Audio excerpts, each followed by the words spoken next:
Hey, Pixel, do you want to hear about this ridiculous thing that Sunshine did today? I absolutely do, Paige. Okay, so this kid has been obnoxious all day long. We took him to the bookstore. He loves the bookstore, but screamed the whole time. Just not listening, being a pain. We get home.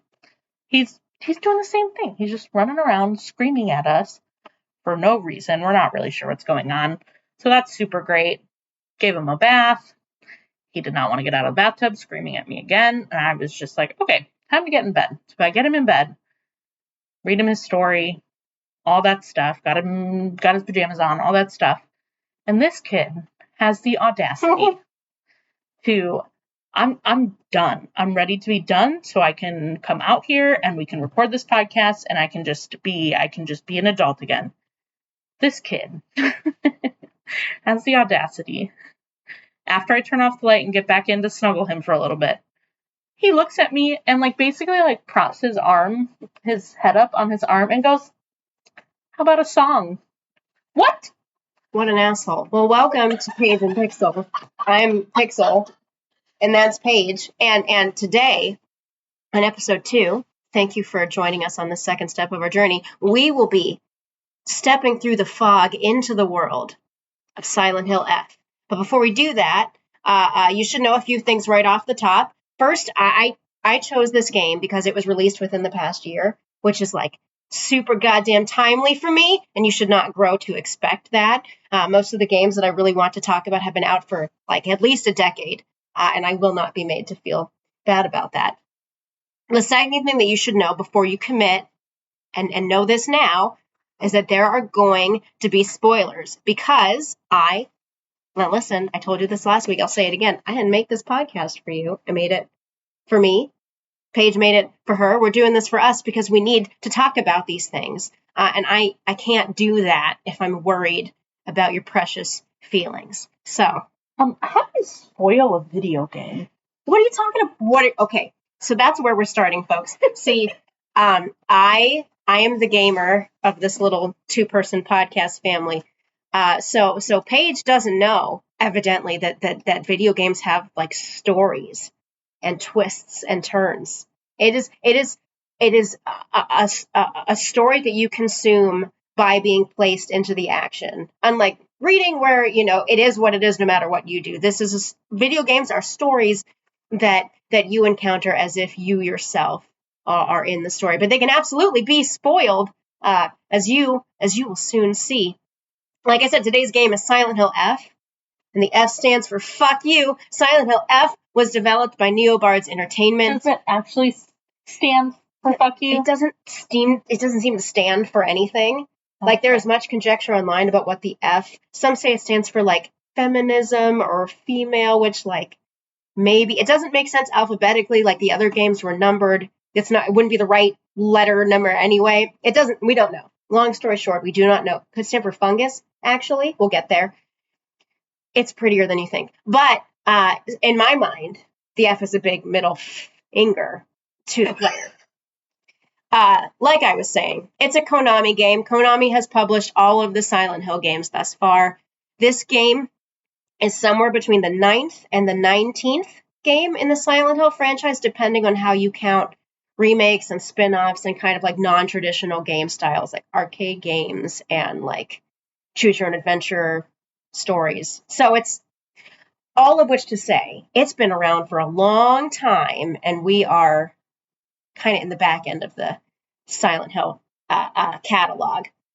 This game is set in a town called Ebisugaoka, which is a small rural Japanese village in the 60s. Which is a bit of a departure. Most of the Silent Hill games are set in the town of Silent Hill, which is in Maine. And Silent Hill is a town that exists in multiple realities at the same time. So there's the Silent Hill that everybody sees, which is just a normal, coastal vacation town, and people live there and they work there, and there's a bar and a nightclub and a library and a hospital and an apartment. It's just a town. But underneath that is a Silent Hill, which is a place that you get sucked into if you are weighed down by guilt or the awful deeds of your past or trauma. It is essentially a hell of your own making. So this is a horror game then? Oh yeah. Okay. Yes. The survival horror is the genre that all of the Silent Hills fall into.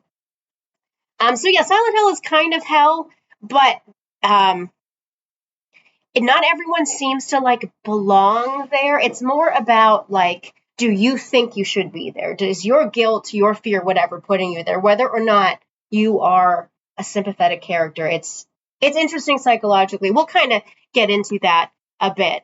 And in this place, Silent Hill is populated with monsters that are symbolic of whatever your trouble is, whatever your guilt is, whatever your shame is, whatever your trauma is. The monsters depict that, and they depict it beautifully. Like, that's one of the things that across all the Silent Hill games, the monsters are interesting and frightening and heavily symbolized versions of all kinds of things.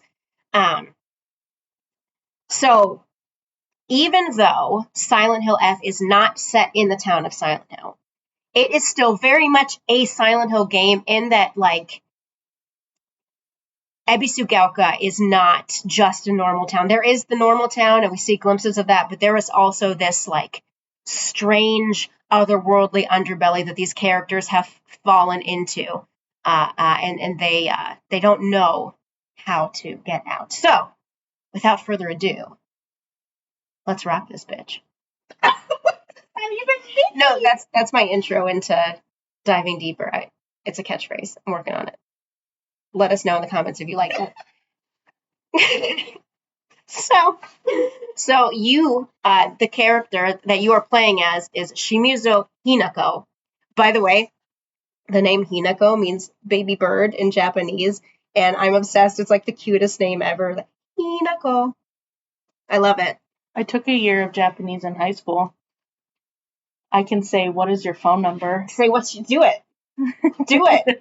Yes, monkey. What is it? Oh, I feel like I'm so sorry to anyone who actually speaks Japanese because I'm going to sound like an American. But as far as I can remember, it is Denwa Bango wa nanban desu ka? I love it. I love it. So yes, the protagonist of this game is Shimizu Hinako. And I can't, it's beautiful. I love it. And she has mixed feelings about getting married. Let me tell you. As we can piece together throughout the game, which takes at least 3 playthroughs to get the whole story, which I will get to later when I talk about the mechanics of the game. But anyway, we learn that a well-to-do gentleman named Koriyuki, who kind of knew Hinako when they were kids, but has been gone for a long time. He shows back up. He returns to Ebisugelka and asks Hinako to marry him. And half of Hinako is down and likes him and wants to conform to the 1960s Japanese expectations of what a woman is supposed to do, which is get married, have kids, stay home, etc. She wants to be a happy housewife and never have to make a single decision for herself ever again. But the other half of Hinako is terrified. She hates the prospect of losing her independence, losing her freedom, losing herself. She's afraid of marriage in general. Hinako was always a tomboy. She never had any interest in doing feminine things, including growing up and getting married. She and her best friend Shu, their favorite thing is they pretend to be space warriors together, and they play all kinds of like boy games. So her whole life she's been made fun of for being the weird girl that likes boy things and does boy things. Hey, if you're listening out there, there's no such thing as girl things and boy things. Do whatever you want. Back to you. Yeah, no, 100%.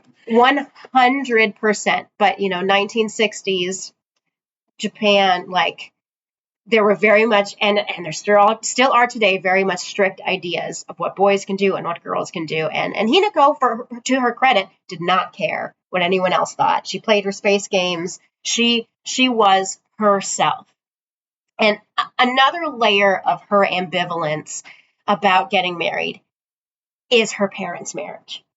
So her dad is an abusive alcoholic, and her mom, at least as far as Hinako can see, and we do get hints that like things are maybe not as they seem, and there might be stuff like privately between their relationship that it's not as bad as Hinako thinks it is. But from what Hinako can see, her mom just takes it.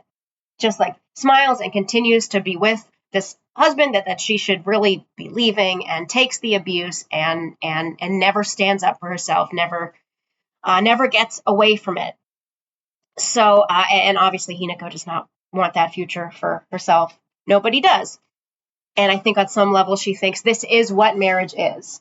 And, people do that. You see what your parents' marriage is, you see that, and you think, this must be my future. And it can take some time to break out of that. So there's this tension between her wanting to blaze her own trail and the other side of her that wants to conform to cultural expectations. And it literally splits her in half. It tears her psyche in half. I see. Yes. So the game alternates as sometimes you're playing as Hinako, the independent tomboy, and sometimes you're playing as Hinako, the bride-to-be. So half the levels are set in Ebisugaoka with tomboy Hinako trying to make her way to various points in town to check on her friends, and half of them are set at a shrine to Inari, the Japanese fox god. And Inari turns out to be a stand-in for Kodayuki, the guy that has proposed to her. They in her mind, like, they are the same thing. She is literally in her mind marrying local tradition. Like, that's how deeply this goes for her. But she's also like, she's definitely at least kind of into it and thinks he's hot. You know what I mean? It's complicated. As much of life is. Yeah. So there are several endings to this game with different conditions for unlocking them that you only learn by playing earlier iterations of the game. So the first ending that you get was my favorite. It's insane. So like at the beginning of the game, your friend Shu gives you 10 red pills. And you can use those as healing items. And then you find more pills all over the place. And so you maybe aren't familiar with survival horror games, but in that context of this genre, there is no reason to suspect that you shouldn't take whatever you find lying around that makes you feel better. In other survival horror games, like, you can find a dirty syringe on the ground and you're like, yippee, health, and you jam it in yourself and you're all good because that's the expectation of the genre. You're just doing anything you can to survive. Absolutely anything. So, like, nothing you would pick up would have any... like, ill effect. Ill effect or, like, unintended consequences, or... There are some games where, like, you can take something and it ends up making you sick, but you know that immediately. And you think, okay, I got to avoid the stuff that looks like this because... Or, like, sometimes there's a trade-off. Like, if I drink this whole bottle of beer, I have increased stamina, but everything looks fuzzy and it's harder to control my character. Okay. But there is... I have never played anything else where there is, like, a long form, like, you learn much later. Okay. This actually... I see where the spoilers are coming in, because now I'm kind of like, I'm not going to play this game because I don't play video games. It takes too long. But part of me is like, oh my God, don't tell me. I don't want to know what the endings are. I want to find them out for myself. But I'm not going to find them out for myself. So it's okay. You can just tell me. Yeah. So, but all of which to say, anything that you take, and you take these red pills and they make your health go up and they make your sanity go up and they make your they are just a healing item, and they work and they're great and they're plentiful. And, guess what, suckers? It turns out that if you take the pills throughout the game, even if you just take one throughout the course of the game, you have turned real-world Hinako into a strung-out junkie, and the ending is that she goes apeshit and murders everyone at her wedding. Because the pills, like, make her crazy, and she's out of touch with reality. And yeah, and you don't know till the very end that, like, those pills you got at the beginning, you can't take them. I know your face is saying, do you want to put words behind? This is an audio medium, dude. I know. Oh my gosh, that's wild. I guess I didn't realize that I just thought that these games, like, you just play through and they all have one ending. I didn't realize that these story games can have multiple endings. Like, the extent of my video gaming is like, Animal Crossing and Stardew Valley. Like, that is if I'm going to play a video game, I'm going to play something where I can live in a world where capitalism has no bad consequences and I can just pretend, and it's great. Like, I have a book video game where have a little traveling bookstore, and I go around the town and I sell books. And that's all I want to do, is I just want to have a cozy little bookstore, and for capitalism to not destroy the world. Yeah, no, I like stabbing monsters that represent my trauma, but we all cope differently. So anyway, to unlock the other endings, you have to never take the pills. Like, Shu will still give them to you at the start of every game. You have to just get rid of them. So if you don't take the pills, you unlock these different endings. The next ending that I got, I rejected Kotoyuki / Fox God entirely. And I ran off with Shu to continue to have tomboy adventures and live my life the way that I want to.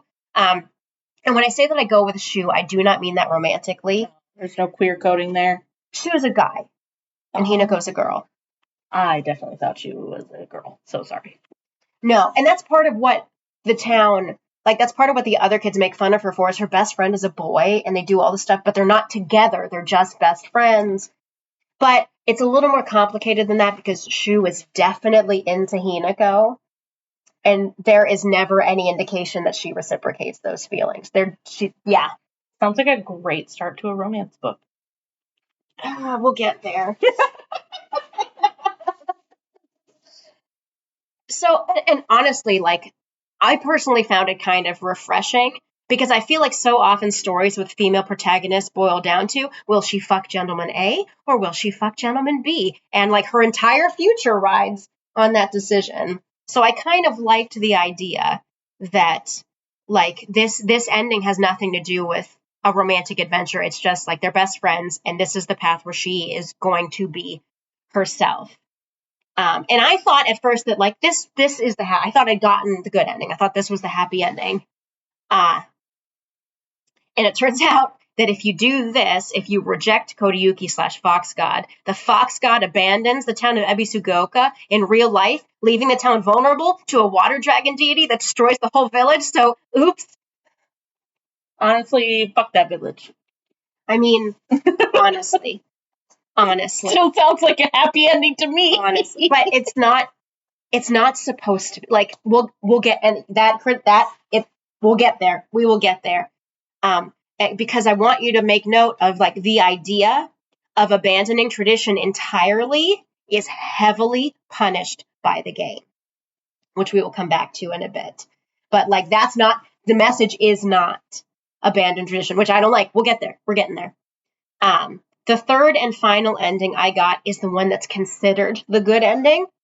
So the two halves of Hinako attempt to reconcile, and they go off together to walk a path that in some ways accepts tradition without completely sacrificing her independence and her adventurousness. It doesn't end with her marrying Kotoyuki, but it does end with a letter from her that basically says, like, I am open to the possibility of settling down once I figure myself out. So they're not together, but it kind of feels like they would be eventually. She's just got to sow some wild oats. But, like, this makes this one of a handful of games that I have come across that seem at first like they are going to have this powerful message of self-acceptance or queer acceptance or whatever, and then they pull all of their punches and end in, like, this totally different place. Persona 4 is the biggest offender in this regard, which will get its own episode because it's also one of my favorite games. Shit's complicated. But in Silent Hill F, like, we get these teases that maybe Hinako could be trans, or at least genderqueer. Like, there are lines in the game. She says at some point, I do not want to be a girl. She says, I wish I were a boy. And, like, sure, that could just be, like, the 60s Japanese culture of it all, and how extremely restrictive it was for women. So it might be less about, I don't want to be a woman, and more about, I don't want to be constrained in these particular ways. Go ahead. You know what, Hinako? Me too. Sometimes I don't want to be a girl. I want to be a boy. I don't know why, but it's there. No, and like that's the thing. Like, I'm non-binary, so a part of me just, and this is my bias, but wanted me to be like, you don't have to. You can do whatever you want, baby. Them. You can do whatever you want. You don't have, like, you don't want to be a girl. You want to be a boy. There's, like, we have pills for that now. baby. And they're not the red ones. The shoe gave you, don't fucking touch those ones. But it's just, I don't know. I found it disappointing. There seemed to have been a lot of pieces of evidence throughout the game that Hinako does not fit in the cis girl mold, but they don't ever go anywhere ultimately. And in fact, if she embraces that part of herself too much, it literally destroys her village. Like, it is punished heavily. And I just feel like a more satisfying ending would have been like, she rejects both of those halves of herself. She rejects the one where she goes and just continues to play kid games with Shu, who got her hooked on drugs, let us not forget. And she also rejects the reality where she marries the fox god and settles down and becomes this housewife that she never, ever, ever wanted to be. She could go anywhere. She could do anything. She can and probably should abandon the traditions that she feels are boxing her in and suffocating her. And the game at first really makes it seem like she's going to. It really makes it seem like she's going to give 2 middle fingers to the whole system. But in the end, the message is, and it's the same across several games like this that I've come across, the final message is, hey kids, it's okay to question everything.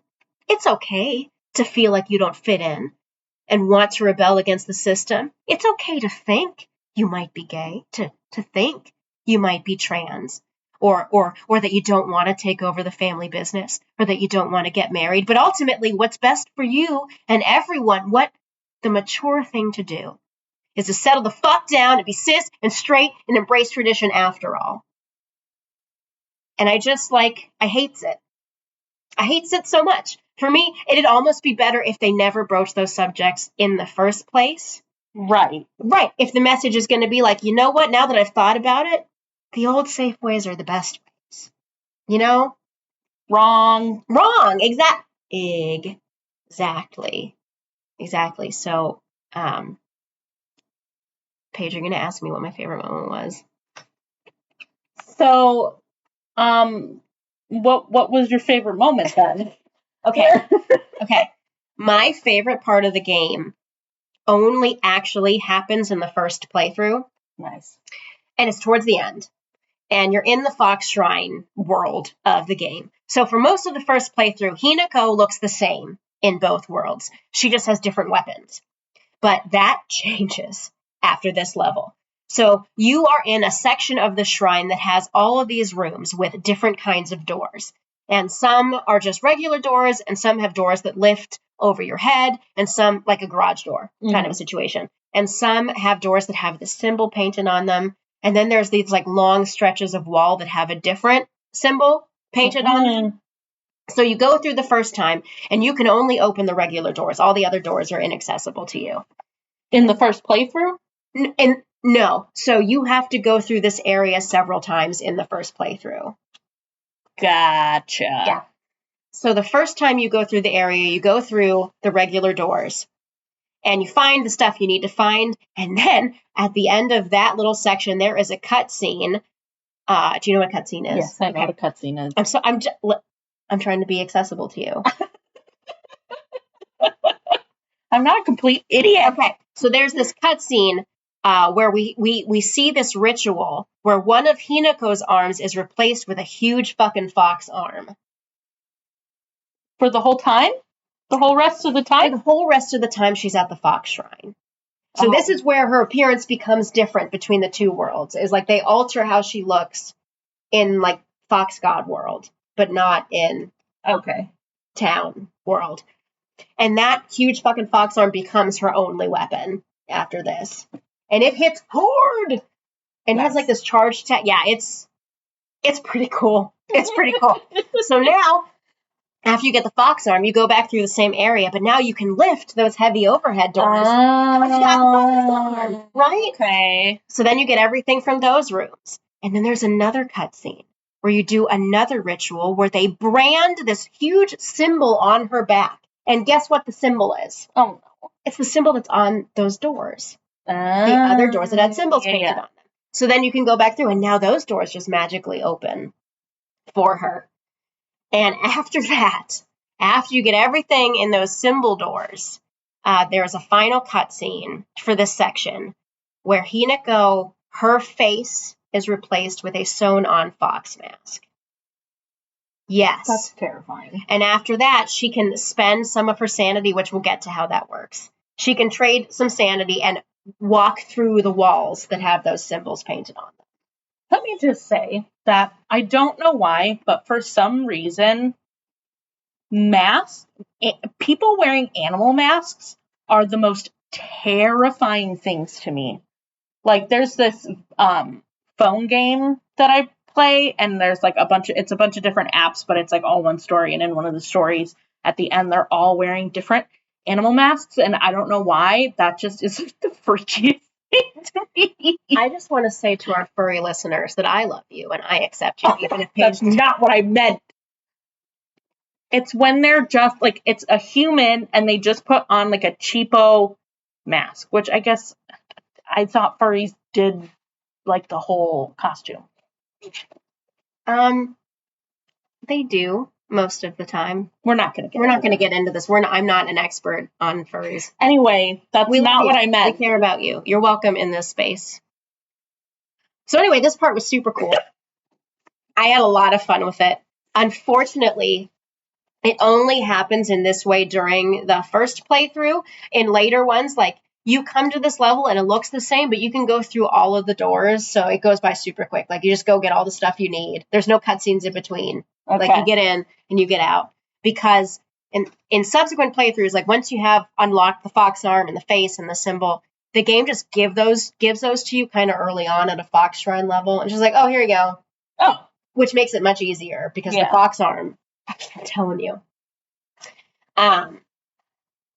So the part where I wanted to break my ever-loving controller. Uh-oh. I literally almost had a nervous breakdown during the first boss battle. There's bosses? Yeah. I thought that was just like a Super Mario Bros. Type of thing. No. So the bosses in the game, there's tons of regular monsters, but the bosses are all like monsterified versions of the people in Hinako's life. Like her friends, her parents, etc. And the first boss battle is against her friend Sakako. And Sakako, her family owns a shrine in town, and she is like the Japanese traditional religion version of like a Jesus freak. Like, she's weird. Nobody likes her. Like, she doesn't have a lot. Like, Hinako. So like me in high school. Like me in high school, yes. But like, to the point where like she seems even less connected to reality than I think you know what, maybe not. I was maybe not. I was in high school. Me too. No, I take that back. So anyway, Hinako is one of Sakako's only friends. And she dies really early in the game. Like, her heart explodes for reasons we don't understand. But anyway, a monster version of her comes back to the Fox Shrine. And Hinako has to fight her. And I've said, I don't know if I've mentioned yet, but the combat in this game is terrible. Oh, it's terrible. Basically, you've got 3 bars. You have a health bar, which is pretty straightforward.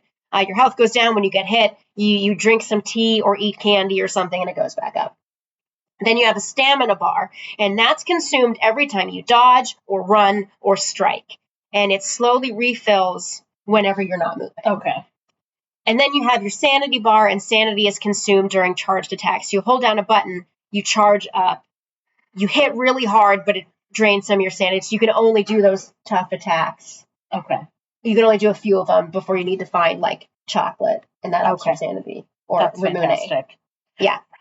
Yeah, Ramune makes you sane. I love that stuff. It's so good. So good. So, on the first playthrough, this is the first boss battle, you have not unlocked any upgrades to your stamina. You have not unlocked any upgrades to any of those bars. I am telling you, Hinako is the most out of shape video game protagonist of all time. She can do like 3 things before that bar is completely drained and she needs to like sit down and take a rest.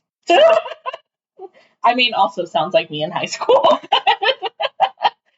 Sounds like me now too, but well, so the thing is, like, I would, like, get in there and I'd hit Sakuko and then I'd dodge and then I'd, try to hit again, whatever. I'd do like 3 things. And then I'm stuck right next to this monster thing and I don't have any stamina and I can't move. So I'm vulnerable to, like, including blocking. Like, I can't do anything.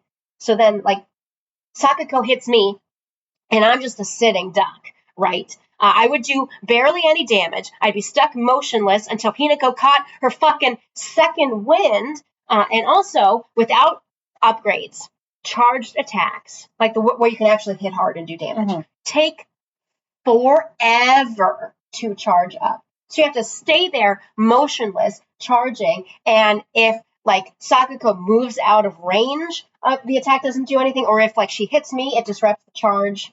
So, like, it's really hard to actually land an attack that's going to do any damage to a boss.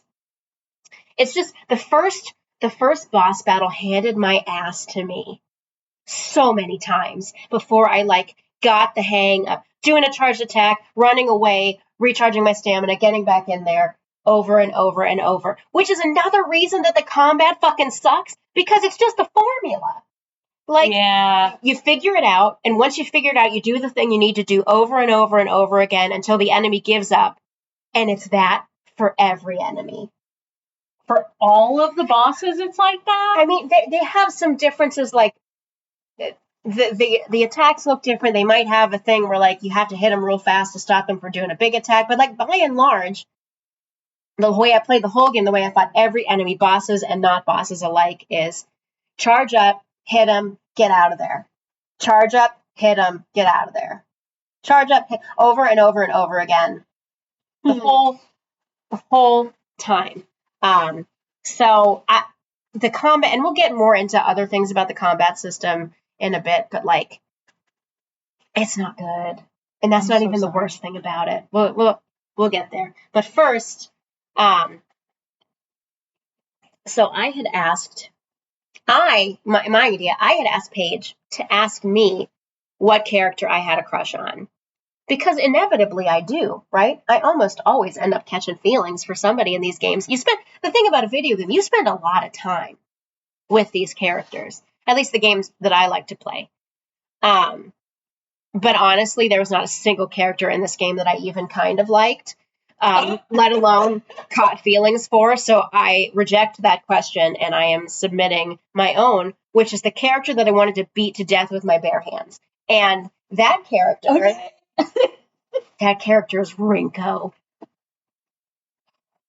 I mean, the name. Write the name. I'm already ready to punch him in the face. Her. Rinko is a her. Like them, but punch them. Yeah, you said him, but I'll let you. No, I didn't. Mm-hmm. Oh, so Rinko is a character that is with you and Shu and Ebisugaoka and in those levels, and she is the absolute worst. She's supposed to be one of your closest friends, right? She secretly fucking hates you. Oh, and so, like, all of my friends in high school. I didn't know this game would be about you when I chose to talk about it, but you're bringing up a lot of deep-seated trauma that I didn't know I was getting into.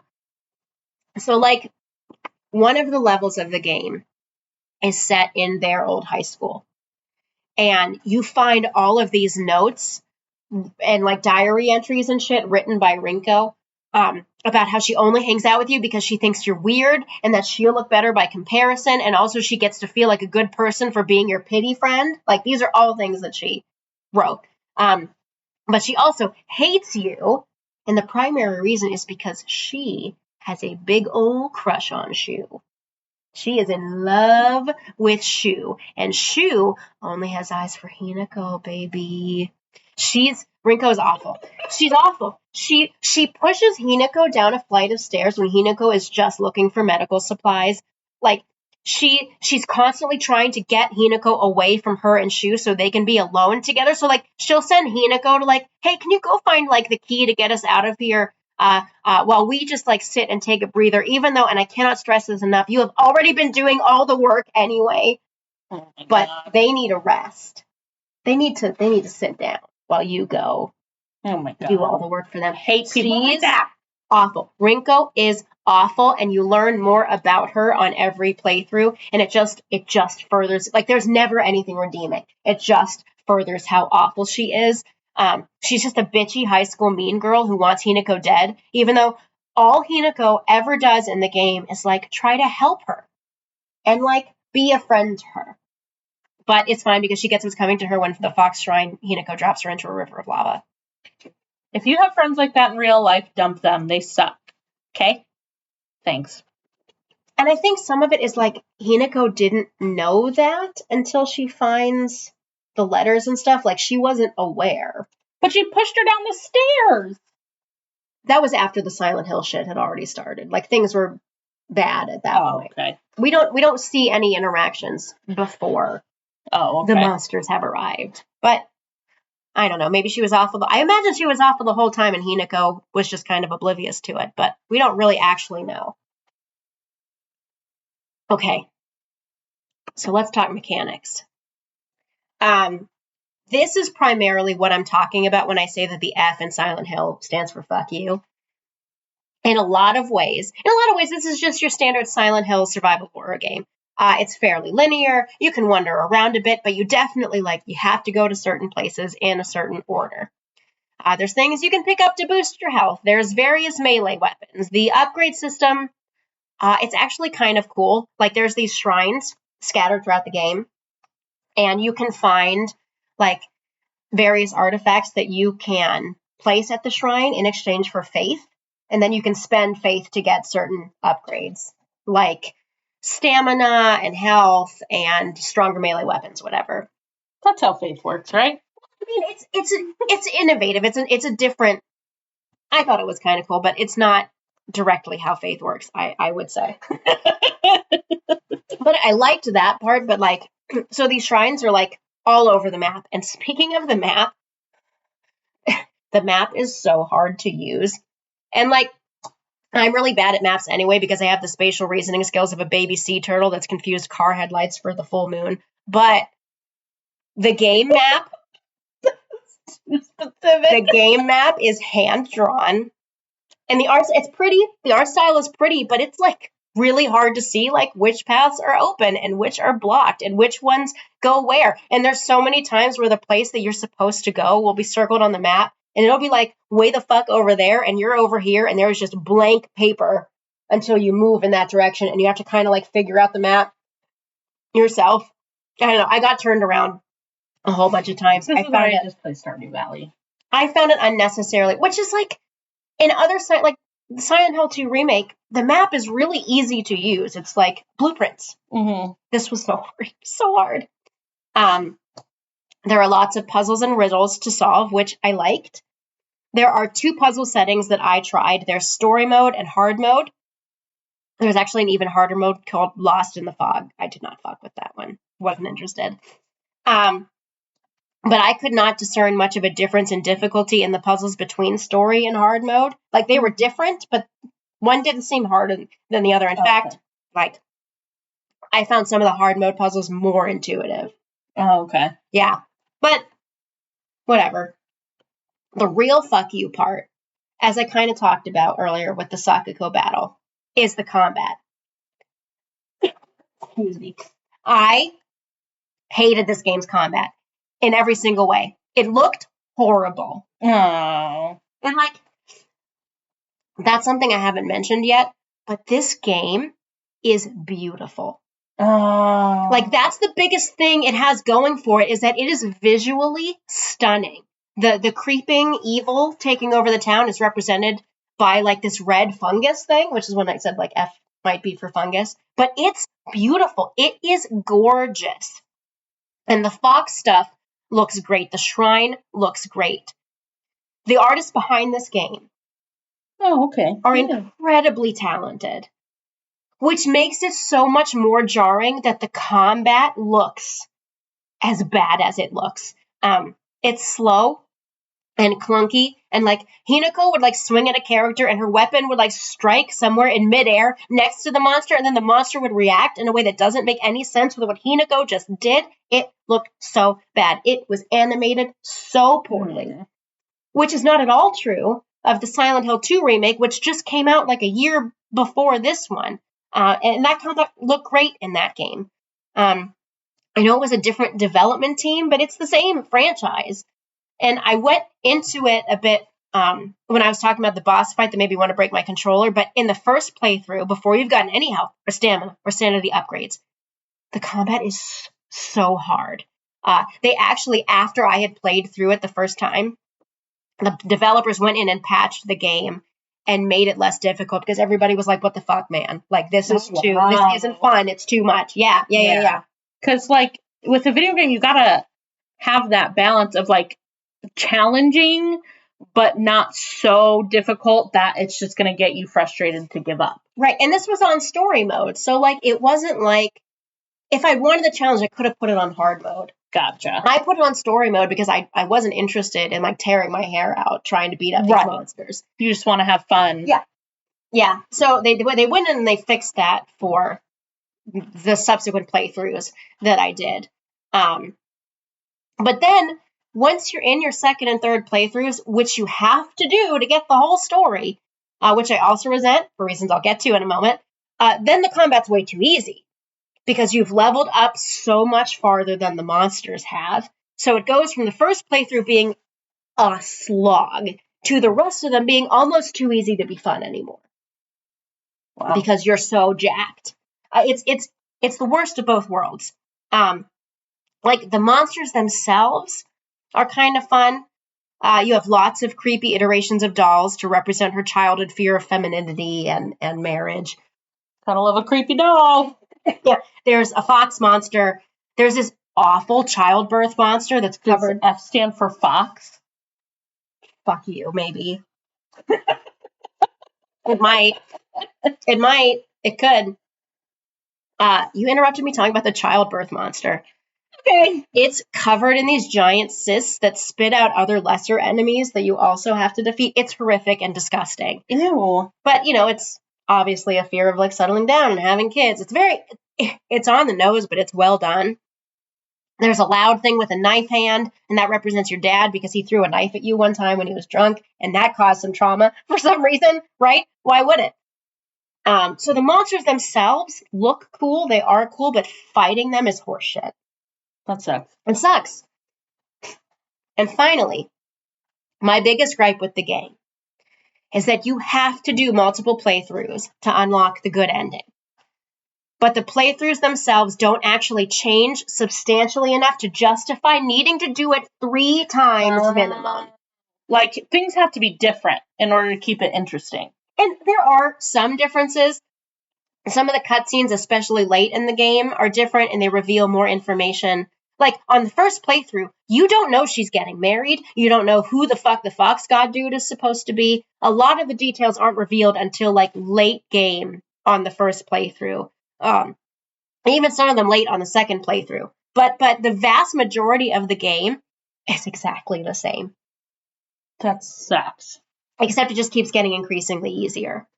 It was not fun or different enough to justify needing to do it 3 times.